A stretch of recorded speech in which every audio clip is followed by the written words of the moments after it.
ধন্যবাদ আপনাকে।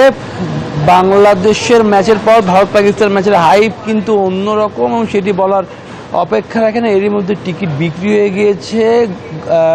আগামীকালকের ম্যাচে যে দর্শকরা কানায় কানায় পূর্ণ থাকবে সেটি বলার অপেক্ষা রাখে না, কারণ 41 বছর পর এশিয়া কাপের ফাইনালে ভারত পাকিস্তান মুখোমুখি হচ্ছে। সে কারণে দর্শকদের মধ্যে আগ্রহ বলি, উন্মাদনা বলি অনেক অনেক গুণে বেড়ে গিয়েছে এবং টিকিটের দামও কিন্তু অনেক বেশি।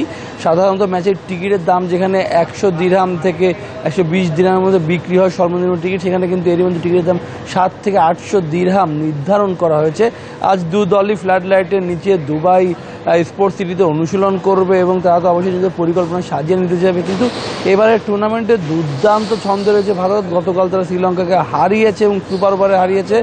তারাই যখন যাদের যেই সুযোগ পাচ্ছে তারা কিন্তু নিজেদের কাজটা চালিয়ে যাচ্ছে এবং দারুণ পারফরমেন্স করেছে। তবে অভিষেক শর্মা কিন্তু এই টুর্নামেন্টে অন্যদের থেকে আলাদাভাবে নজর করেছেন। তিনি মাঠে নামলে যেন পাওয়ার প্লেটা কাজে লাগান। 20 বলে 25 বলে 30 বলে তিনি কিন্তু 50-60 ইনিংস খেলেন। সেখানে ম্যাচের কিন্তু মোমেন্টামটা চেঞ্জ হয়ে যায়। শুভমান গিল সেভাবে ছন্দ না থাকলেও অভিষেক শর্মা যেভাবে ভয়ঙ্কর হয়ে উঠছেন এবং ভারতীয়দের সঙ্গে যাদের সঙ্গে কথা হচ্ছে তারা কিন্তু 70 থেকে 80% তাদের প্রিয় হয়ে গিয়ে উঠেছে অভিষেক শর্মা। এবং সব কিছু মিলিয়ে কিন্তু বলতে গেলে এশিয়া কাপের শেষ প্রান্তে এসে পৌঁছেছে। আর মাত্র একটি ম্যাচ, এই ম্যাচে যে দলই জিতবে তার হাতে উঠবে ট্রফি। যদিও গত বছর 2023 সালে শ্রীলঙ্কাতে যে এশিয়া কাপ হয়েছিল সেখানে শিরোপা জিতেছিল, কিন্তু ভারতই শ্রীলঙ্কাকে গুড়িয়ে দিয়েছিল 100 রানের আগে। তবে পাকিস্তানকে এমনটা তারা লক্ষ্য থাকবে, কিন্তু দুবাইয়ের উইকেটে পাকিস্তান সবশেষ ম্যাচ জিতেছিল ভারতের বিপক্ষে 2021 সালে ভারত পাকিস্তান যে লড়াই হয়েছিল। সেক্ষেত্রে কিন্তু টাইগার সেক্ষেত্রে সম্ভাবনা থাকে পাকিস্তানে, সে সম্ভাবনা অবশ্যই কাজে লাগা যাবে, কিন্তু ভারত ছেড়ে কথা বলবে না।